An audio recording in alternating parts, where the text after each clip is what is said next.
ಇವತ್ತಿನ ಔಟ್ಫಿಟ್ ಹಿಂಗಿದೆ. ಚೆನ್ನಾಗಿ ಕಾಣಿಸ್ತಿದೆ.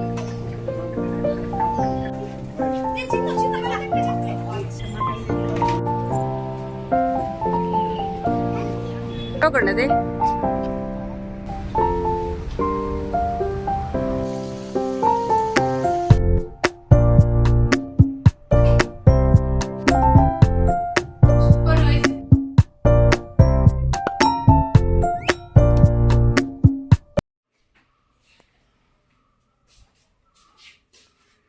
Welcome back to my channel. ಹೇಗಿದ್ದೀರಾ ಎಲ್ಲರೂ? ಚೆನ್ನಾಗಿದ್ದೀರಾ ಅಂದ್ಕೊಂಡಿದ್ದೀನಿ. ನಾನು ಕೂಡ ಚೆನ್ನಾಗಿದ್ದೀನಿ. ಬನ್ನಿ ಇವತ್ತಿನ ವ್ಲಾಗ್ ಏನಂತ ನೋಡೋಣ. ಹೊರಗಡೆ ಹೋಗ್ತಾ ಇದ್ದೀನಿ. ಇವತ್ತಿನ ಔಟ್ಫಿಟ್ ಹಿಂಗಿದೆ. ಚೆನ್ನಾಗಿ ಕಾಣಿಸ್ತಾ ಇದೆಯಾ ನೋಡಿ.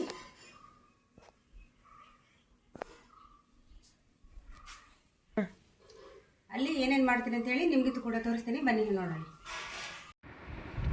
ಇಲ್ಲಿ ಅಕ್ಷತನ ಪಪ್ಪ ಇವರು ವಾಸಣ್ಣ ಅಂಥೇಳಿ. ಇವರ ಹೆಂಡತಿ ಮಕ್ಕಳು ಮೊಮ್ಮಕ್ಕಳು ಎಲ್ಲರೂ ಇವರ ರಿಲೇಷನ್ ಎಲ್ಲ ಬಂದಿದ್ದರು. ಹಾಗೆ ನಮ್ಮನ್ನು ಕೂಡ ಫಂಕ್ಷನಿಗೆ ಕರೆದಿದ್ದರು. ಅವ್ರ ಊರ ಜಾತ್ರೆ ಇತ್ತು, ಜಾತ್ರೆಗೆ ಕರೆದಿದ್ದರು. ಮಕ್ಕಳು ಸ್ವಸ್ಥರು ಎಲ್ಲರೂ ಇದ್ದರು, ಮೊಮ್ಮಕ್ಕಳೆಲ್ಲ ಇದ್ದರು, ಮತ್ತು ಫ್ರೆಂಡ್ಸ್ ಎಲ್ಲ ಬಂದಿದ್ದರು. ಇಲ್ಲಿ ವೀಣಕ್ಕ ನಾನು ಕೂತ್ಕೊಂಡು ಐಸ್ ಕ್ರೀಮ್ ತಿಂತಾಯಿದ್ವಿ. ಸೈಡಲ್ಲಿ ಕೂತಿದ್ವಿ. ಆಚೆ ಫುಲ್ ಜನ ರಶ್ ಇತ್ತು. ಅದಕ್ಕೆ ನಾವು ಸೈಡಲ್ಲಿ ಕೂತ್ಕೊಂಡಿಬ್ಬರು ಐಸ್ ಕ್ರೀಮ್ ತಿಂತಾಯಿದ್ವಿ. ಅವರ ಮೊಮ್ಮಗಳು ಸೊಸೆ ವಾಸಣ್ಣನ ಹೆಂಡತಿ, ಹೀಗೆ ಎಲ್ಲರೂ ಕೂಡ ಮಾತಾಡಿಕೊಂಡು ಸ್ವಲ್ಪ ಖುಷಿಯಾಯಿತು. ನಾವು ತುಂಬ ದಿನ ಆಯಿತು ಔಟ್ಸೈಡ್ ಹೋಗಿರಲಿಲ್ಲ ಎಲ್ಲಿ ಕೂಡ. ಇದು ವಾಸಣ್ಣವರ ದೊಡ್ಡ ಸೊಸೆ, ಮತ್ತು ಇವರು ವೀಣಕ್ಕ, ಮತ್ತು ಇವರು ನೆಂಟರವ್ರ ಮನೆ ಬಂದವರು. ಹಾಗೆ ಸೈಡಲ್ಲೆಲ್ಲ ನಿಂತ್ಕೊಂಡು ಒಳಗೆ ಎಲ್ಲ ನಿಂತ್ಕೊಂಡು ಪಾರ್ಟಿ ಮಾಡ್ತಾ ಎಲ್ಲರೂ ಖುಷಿಯಾಗಿದ್ದರು. ಇಲ್ಲಿ ಫೋಟೋ ಎಲ್ಲ ತೆಗಿತಾಯಿದ್ರು. ಇಲ್ಲಿ ಎಣ್ಣೆಬಾಯಿ ಸ್ಟಾಫ್ ಎಲ್ಲ ಬಂದಿದ್ದರು. ನಾವು ಕೂಡ ಸ್ವಲ್ಪ ಫೋಟೋ ಎಲ್ಲ ತೆಗೆದಾಗಿ ಊಟ ಎಲ್ಲ ಮಾಡ್ಕೊಂಡ್ವಿ. ಊಟ ಎಲ್ಲ ಮಾಡಿ ಸ್ವಲ್ಪ ಕೂತ್ಕೊಂಡಿದ್ವಿ. ಆಮೇಲೆ ಇಲ್ಲಿ ನಾನು ಫೋಟೋ ತೆಗಿಯೋಣ ಅಂಥೇಳಿ ಬಂದೆ. ಅಷ್ಟರಲ್ಲಿ ವಾಸಣ್ಣ ಮತ್ತು ವೀಣಕ್ಕ, ವಾಸಣ್ಣನ ಹೆಂಡತಿ, ಮತ್ತು ಅಕ್ಷತಾ ಮತ್ತು ಎಲ್ಲ ಫ್ರೆಂಡ್ಸು ನಾನು ಬರ್ತೇನೆ ಅಂಥೇಳಿ ಎಲ್ಲರೂ ಬಂದರು. ಹಾಗೆ ಎಲ್ಲರೂ ನಿಂತ್ಕೊಂಡು ನಾವು ಫೋಟೋ ಎಲ್ಲ ತೆಗೆದ್ವಿ. ತುಂಬ ಎಂಜಾಯ್ ಕೂಡ ಆಯಿತು.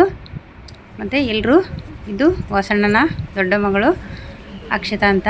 ಇಲ್ಲಿ ಅವರ ಸೈಡಲ್ಲಿ ಚಿಕ್ಕ ಸೊಸೆ, ನನ್ನ ಬಲ ಸೈಡಲ್ಲಿ ಇರೋದು ಅವರ ದೊಡ್ಡ ಸೊಸೆ ಅಕ್ಷತಾ ಅಂತ. ಇವರು ಮೊಮ್ಮಕ್ಕಳು. ಹಾಗೆ ವಾಸಣ್ಣ ಹೆಂಡತಿ ಎಲ್ಲರೂ ಒಟ್ಟಿಗೆ ಇದ್ದರು. ಸ್ವಲ್ಪ ಈ ಕಡೆ ಹಾಗೆ ಎಲ್ಲರೂ ನಿಂತ್ಕೊಂಡು ಬಿಸಿಲಿತ್ತು ಅಂತ ಹೇಳಿ ಸ್ವಲ್ಪ ಒಳ್ಳೆ ಫೋಟೋ ಚೆನ್ನಾಗಿ ಬರ್ತಂತೆ ಸೈಡಿಗೆ ಬಂದು ಎಲ್ಲರೂ ಫೋಟೋ ಎಲ್ಲ ತೆಗೆದ್ವಿ. ಹಾಗೆ ಅಲ್ಲಿಂದ ತೆಗೆದು ಆಮೇಲೆ ಅವರಿಗೆಲ್ಲ ಬಾಯ್ ಹೇಳಿ ಮತ್ತು ನಾವು ಫೋರಮ್ ಮಾಲ್ಗೆ ಬಂದ್ವಿ. ಮಾಲಲ್ಲಿ ಸ್ವಲ್ಪ ಪರ್ಚೇಸಿಂಗ್ ಇತ್ತು. ಹಾಗಾಗಿ ಇಲ್ಲಿ ಫೋರಮ್ ಮಾಲ್ ಹತ್ರ ಒಳಗೆ ಬಂದ್ವಿ. ಒಳಗೆ ಬಂದು ವೀಣಕ್ಕ ಕೂಡ ಬಂದರು. ಹಾಗೆ ಇಬ್ಬರು ಕೂಡ ಸ್ವಲ್ಪ ಒಳಗೆ ಬಂದು ನೋಡೋಣ ಏನೆಲ್ಲ ಇದೆ ಅಂತ ಹೇಳಿ ಮತ್ತು ನೋಡ್ಕೊಂಡು ಹೋದ್ವಿ. ಶಾಪಿಂಗ್ ಸ್ವಲ್ಪ ನೋಡಿದ್ವಿ. ನೋಡಿ ವೀಣಕ್ಕನಿಗೆ ಇನ್ನಿಷ್ಟ ಆಯಿತು. ವೀಣಕ್ಕ ಕೂಡ ತಗೊಂಡ್ರು. ನನಗೇನು ಇಷ್ಟ ಆಯಿತು. ಈಗ ಎಂಟ್ರೆನ್ಸಲ್ಲಿ ಈ ಥರ ಡೆಕೋರೇಟ್ ಮಾಡಿದರು. ಈಗ ಮುಸ್ಲಿಂ ಫೆಸ್ಟಿವಲ್ ಅಲ್ವಾ, ಅದಕ್ಕೋಸ್ಕರ ಇಲ್ಲಿ ಬರುವಾಗಲೇ ಬ್ಯಾಗ್ ಚೆಕಿಂಗ್ ಇರ್ತದೆ. ಈ ಥರ ನಾವು ಒಳಗೆ ಹೋಗುವಾಗಲೇ ಬ್ಯಾಗ್ ಚೆಕಿಂಗ್ ಮಾಡಿ ನಮ್ಮನ್ನು ಒಳಗೆ ಕಳಿಸ್ತಾರೆ. ಡೈರೆಕ್ಟ್ ಹೋಗ್ಲಿಕ್ಕೆ ಆಗೋದಿಲ್ಲ. ಹಾಗೆ ಮಿಷಿನಲ್ಲಿ ಎಲ್ಲ ನಮ್ಮ ಬ್ಯಾಗ್ ಚೆಕ್ ಮಾಡಿ ಮತ್ತೆ ನಮಗೆ ಕೊಡ್ತಾರೆ ರಿಟರ್ನ್. ಆ ಥರ ಬ್ಯಾಗೆಲ್ಲ ಚೆಕ್ ಮಾಡಿಸಿದ್ವಿ. ವೀಣಕ್ಕ ನಾನು ಚೆಕ್ ಮಾಡಿಸಿ ಒಳಗೆ ಬಂದ್ವಿ. ಒಳಗೆ ಬಂದು ಸ್ವಲ್ಪ ಶಾಪಿಂಗ್ ನೋಡೋಣ ಅಂತ ಹೇಳಿ ಬಂದ್ವಿ. ಇಲ್ಲಿ ಜ್ಯುವೆಲರಿ ಐಟಮ್ ಎಲ್ಲ ತುಂಬ ಇತ್ತು, ಚೆನ್ನಾಗಿತ್ತು, ಗ್ಯಾರಂಟಿ ಐಟಮು. ಹಾಗೆ ವೀಣಕ್ಕನಿಗೇನೋ ಒಂದು ಗ್ರೀನ್ ಕಲ್ಲರು ಬಳೆ ಟೈಪ್ ಬೇಕಂತ ಹೇಳಿದರು. ಹಾಗೆ ಅದನ್ನು ಹುಡುಕ್ತಾಯಿದ್ರು ಅವರು. ಅವರಿಗೆ ಮ್ಯಾಚ್ ಆಗುವಂಥದ್ದು ಒಂದು ಬೇಕಿತ್ತಂತೆ, ಗ್ರೀನ್ ಕಲರ್ ಯಾವ ಬೇಕಿತ್ತಂತೆ. ಹಾಗೆ ಅವರು ಅದನ್ನು ತೆಗೆದು ನೋಡ್ತಾಯಿದ್ರು. ಕಲರ್ ಇದು ಸೂಟ್ ಆಗೋದಿಲ್ಲ, ನನಗೆ ಗ್ರೀನ್ ಬೇಕಿತ್ತಂತ ಹೇಳ್ತಿದ್ರು.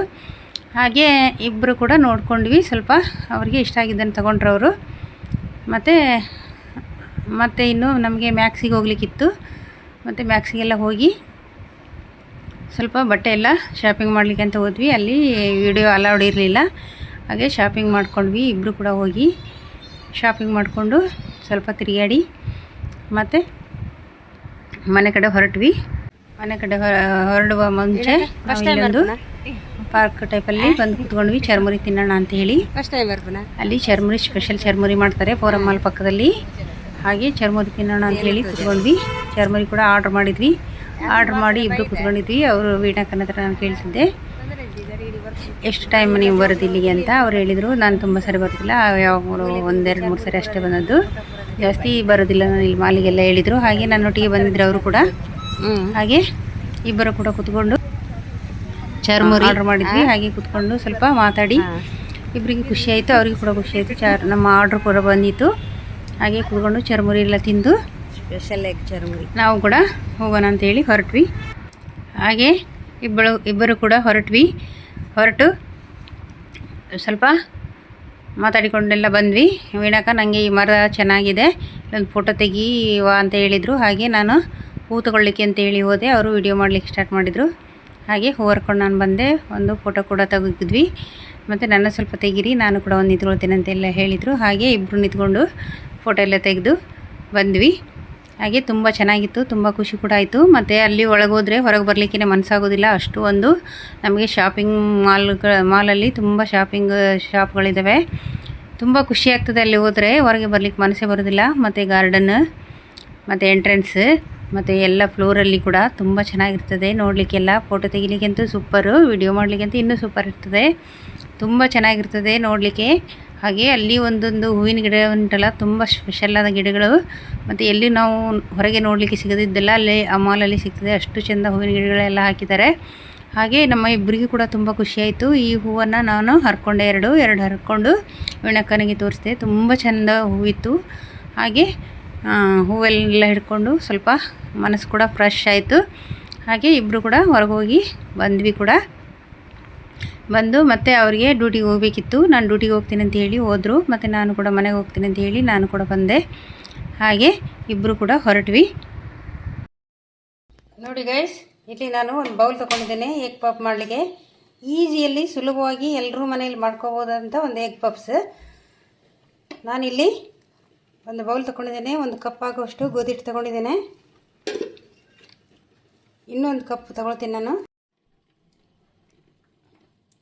ಈಗ ಇನ್ನೊಂದು ಕಪ್ ತಗೊಂಡೆ.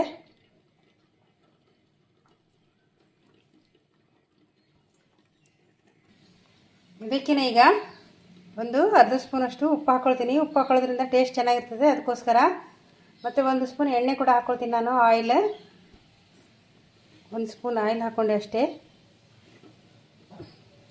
ಬೇರೆ ಏನಿಲ್ಲ.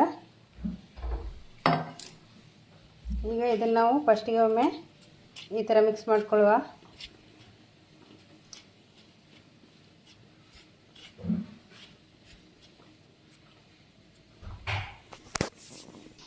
ಇದು ಈಗ ಮೈದಾ ಅಲ್ಲ, ಈ ಗೋಧಿ ಹಿಟ್ಟಲ್ವಾ, ಇದೀಗ ನಾವು ಚಪಾತಿ ಹದಕ್ಕೆ ಕಲಿಸ್ಕೋಬೇಕು ಇದನ್ನು. ಇದು ಈಸಿಯಾಗಿ ನಾವು ಮಾಡ್ಕೊಳ್ಳೋವಂಥದ್ದು. ಎಲ್ಲರೂ ಮೈದಾ ಯಾರು ತಿನ್ನೋದು ಆ ಥರ ಎಲ್ಲ ಮನಸ್ಸಿಗೆ ಬರ್ತದಲ್ವ, ಮೈದಾದ ಬೇಡ ಅಂತ. ನಾವು ಈ ಥರ ಕೂಡ ನಾವು ಗೋಧಿ ಹಿಟ್ಟಲ್ಲಿ ಕೂಡ ಮಾಡ್ಕೊಂಡು ತಿನ್ಬೋದು. ಅದಕ್ಕೋಸ್ಕರ ಮತ್ತು ಈಸಿಯಾಗಿ ಓವನ್ ಇಲ್ಲದೇ ಮಾಡ್ಬೋದು ಕೂಡ. ಹೇಗೆ ಮಾಡೋದಂತ ನೋಡೋಣ.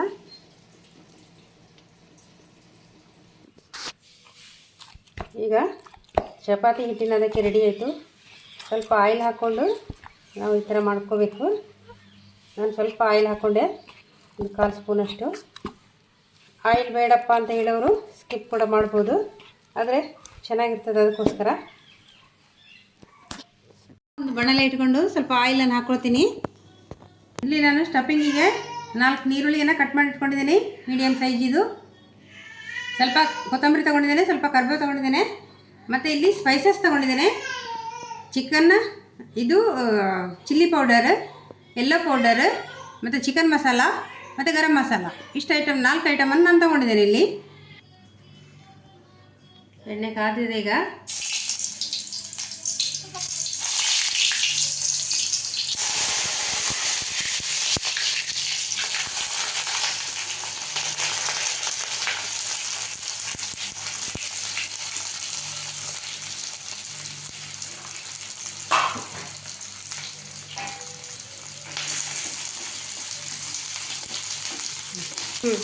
ಈ ಟೈಮಲ್ಲಿ ನಾನು ಸ್ವಲ್ಪ ಉಪ್ಪು ಹಾಕ್ಕೊಳ್ತೀನಿ. ಉಪ್ಪು ಹಾಕೊಳ್ಳೋದ್ರಿಂದ ಬೇಗ ಮೆತ್ತಗಾಗ್ತದೆ ನೀರುಳ್ಳಿ, ಮತ್ತು ಫ್ರೈ ಕೂಡ ಆಗ್ತದೆ. ಅದಕ್ಕೆ ಈ ಟೈಮಲ್ಲಿ ಸ್ವಲ್ಪ ಉಪ್ಪು ಹಾಕೋಬೇಕು. ನೀರುಳ್ಳಿ ಫ್ರೈ ಆಗುವಾಗಲೇ ಉಪ್ಪು ಹಾಕ್ಕೊಂಡ್ರೆ ಬೇಗ ಮೆತ್ತಗಾಗ್ತದೆ. ಇದೀಗ ಫ್ರೈ ಆಗ್ತಾ ಉಂಟು. ಈಚೆ ನಾವು ಹಿಟ್ಟು ಕಲಸಿಟ್ಟಿದ್ದಲ್ವ ಗೋಧಿ ಹಿಟ್ಟು, ಅದನ್ನು ನೋಡುವ. ಈಗ ಈ ಥರ ಆಗಿದೆ ಅದು. ಚಪಾತಿ ಹಿಟ್ಟಿನ ಅದಕ್ಕೇ ಕಲಿಸ್ಕೋಬೇಕು, ಅದನ್ನೇನು ಎಕ್ಸ್ಟ್ರಾ ಕಲಿಸ್ಕೊಳ್ಳೋ ಆಗಿಲ್ಲ. ಸೇಮ್ ಚಪಾತಿ ಮಾಡಿದ ಥರನೇ ಮಾಡಲಿಕ್ಕೆ ನಮಗೆ. ನೋಡಿ, ಇದೀಗ ಇಷ್ಟು ಫ್ರೈ ಆಯಿತು, ಇಷ್ಟು ಸಾಕಿದು. ಯಾವಾಗ ಕಂದು ಬಣ್ಣಕ್ಕೆ ಬರ್ತೋ ಅಷ್ಟು ಸಾಕಾಗ್ತದೆ ಅದು. ಈಗ ನಾನು ಸ್ಪೈಸಸ್ ಏನು ತೊಗೊಂಡಿದ್ದೆ ಇದನ್ನು ಹಾಕ್ಕೊಳ್ತೀನಿ ಈ ಟೈಮಲ್ಲಿ. ತುಂಬ ಈಸಿಯಾಗಿ ಮಾಡ್ಕೋಬೋದು ಮತ್ತು ಸುಲಭವಾಗಿ ಕೂಡ ಮಾಡ್ಕೋಬೋದು.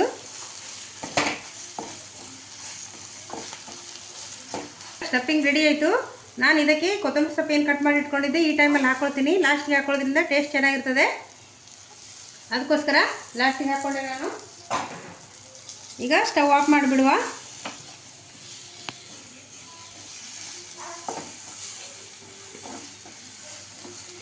ಈಗ ಇದು ಸ್ಟಫಿಂಗ್ ರೆಡಿ ಆಯಿತು. ಮತ್ತು ಈಚೆ 4 ಎಗ್ಗು ಕೂಡ ಬಾಯ್ಲ್ ಮಾಡಿ ಇಟ್ಕೊಂಡಿದ್ದೇನೆ. ಇದು ಕೂಡ ನಮಗೆ ಈಗ ಸಿಪ್ಪೆ ತೆಗೆದು ಕಟ್ ಮಾಡಿ ಇಟ್ಕೊಳ್ತೀನಿ. ನಾನು ಇದನ್ನು ಕೂಡ ತೋರಿಸ್ತೇನೆ. ಈಗ ಇಲ್ಲಿ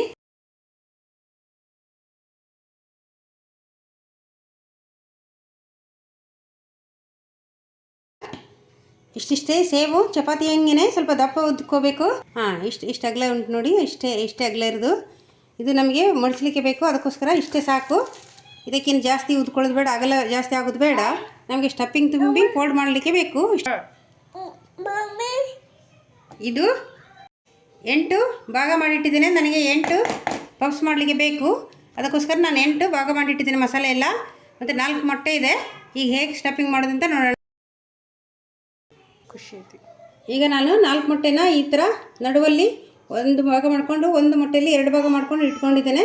ಈಗ ಸ್ಟಫಿಂಗ್ ಮಾಡೋದು ಹೇಗಂತ ನೋಡೋಣ.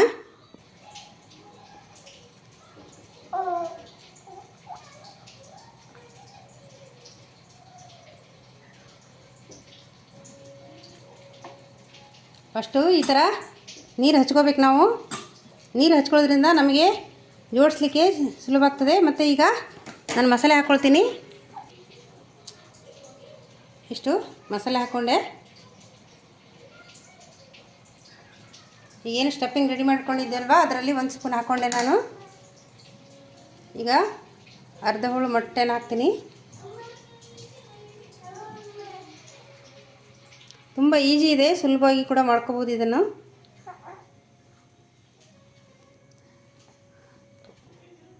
ಈ ಥರ ಆಯ್ತು ನೋಡಿ.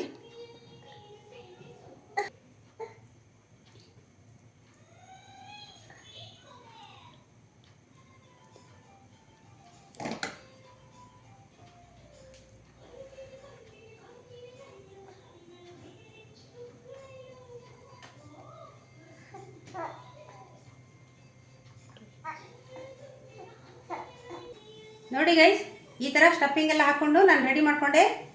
ಈಗ ಎಣ್ಣೆಯಲ್ಲಿ ಹೇಗೆ ಫ್ರೈ ಮಾಡೋದು ಅಂತೇಳಿ ನೋಡೋಣ.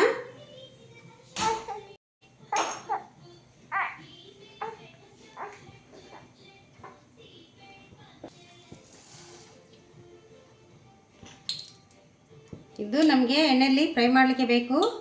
ನಾವು ಏನೀಗ ಸ್ಟಫಿಂಗ್ ಹಾಕಿ ನಾವು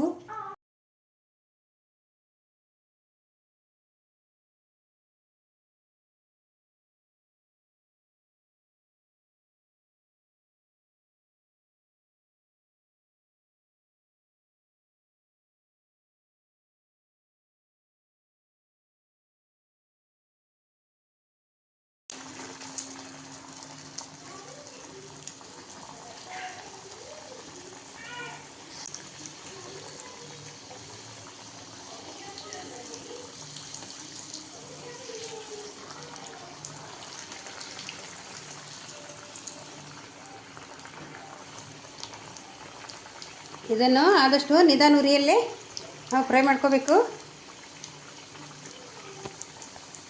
ಇಲ್ಲಾಂದರೆ ಮತ್ತೆ ಮೇಲೆದಷ್ಟೇ ಬೆಂದು ಬಿಡ್ತದೆ. ಮತ್ತು ಯಾಕೆಂದರೆ ಚಪಾತಿ ದಪ್ಪ ಇತ್ತಲ್ವ,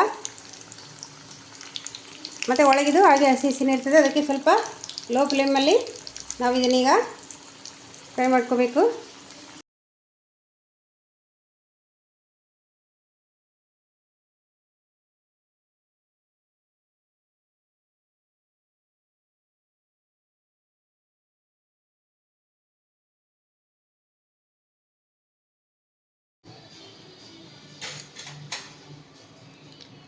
ಈಗ ಮತ್ತೆ ಇನ್ನೂ ಏನು ಉಳಿದಿತ್ತಲ್ವ ಇದನ್ನು ಕೂಡ ಹಾಕೊಳ್ಳುವ.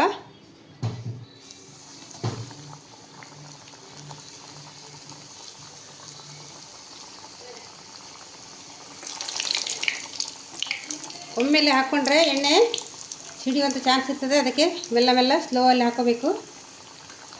ಇದೇ ರೀತಿ ಎಲ್ಲವನ್ನು ಈಗ ಫ್ರೈ ಮಾಡಿ ತಗೊಳ್ತೀನಿ ನಾನು.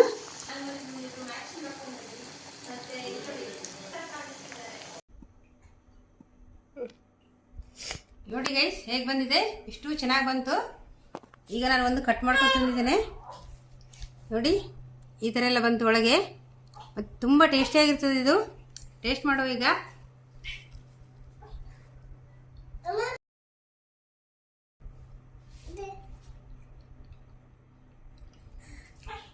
ತುಂಬ ಟೇಸ್ಟಿಯಾಗಿ ಬಂತು ಗೈಸ್, ನೀವೊಮ್ಮೆ ಟ್ರೈ ಮಾಡಿ.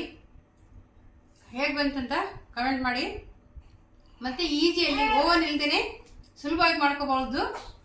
ಮತ್ತು ಬೇಗ ಕೂಡ ಆಗ್ತದೆ, ಕ್ವಿಕ್ಕಾಗಿ ಆಗ್ತದೆ. ಇದನ್ನು ಟ್ರೈ ಮಾಡಿ, ಹೇಗೆ ಬಂತಂತ ಕಮೆಂಟ್ ಮಾಡಿ. ಹಾಂ ಹೆಂಗೆ ಸೂಪರ್ ಇಲ್ಲ? ಓಕೆ ಗೈಸ್, ವಿಡಿಯೋ ಇಷ್ಟ ಆದರೆ ಲೈಕ್ ಮಾಡಿ, ಶೇರ್ ಮಾಡಿ, ಕಮೆಂಟ್ ಮಾಡಿ. ಪ್ಲೀಸ್ ಸಬ್ಸ್ಕ್ರೈಬ್ ಮಾಡಿ. Thank you for watching. Super ಇದೆ, ಒಮ್ಮೆ ಟ್ರೈ ಮಾಡಿ.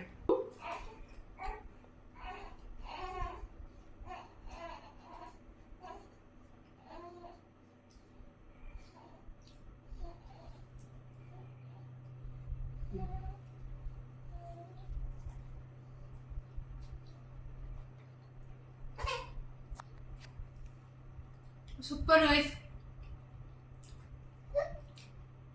ಟೇಸ್ಟ್ ಅಂತೂ ಅಮೇಜಿಂಗ್. ಟೇಸ್ಟ್ ಅಂತೂ ಸೂಪರ್ ಆಗಿ ಬಂದಿದೆ. ಇದೇ ಥರ ವಿಡಿಯೋ ಬೇಕಂದ್ರೆ ಲೈಕ್ ಮಾಡಿ, ಶೇರ್ ಮಾಡಿ, ಪ್ಲೀಸ್ ಕಮೆಂಟ್ ಮಾಡಿ, ಸಬ್ಸ್ಕ್ರೈಬ್ ಮಾಡಿ, ಮತ್ತೆ ಸಪೋರ್ಟ್ ಮಾಡಿ. Thank you for watching.